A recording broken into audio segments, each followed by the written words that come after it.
Welcome, in front of me is IdeaPad 5, and in this video I will show you how to get the cursor back on the screen if your touchpad stopped working.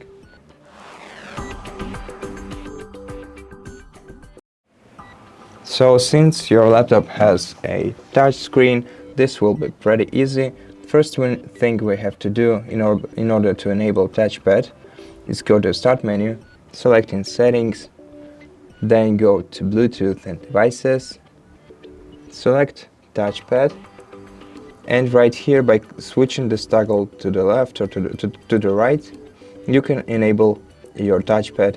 But if it's still not working, then the other way to do that is by going into Start menu again, and then you have to input Device Manager, open it.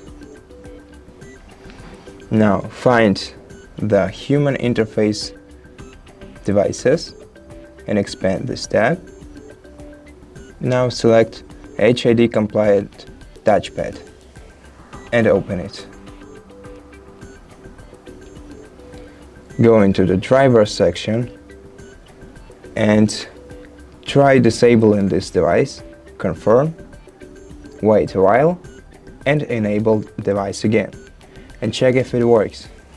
If it's still not working for you, then you can try the last thing, uninstalling the device, confirm, and right now we'll have to restart our PC this way. Click restart and wait until your device reboots, and after it does, try to use your touchpad again and check if it works.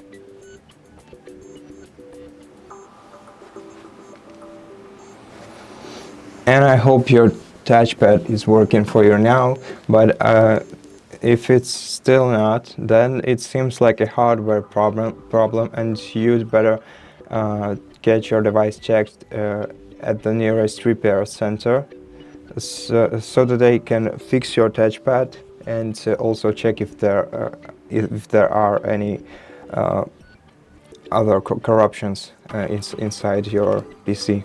But I hope that that this video alone helped you, and if it did, please let us know in the comments.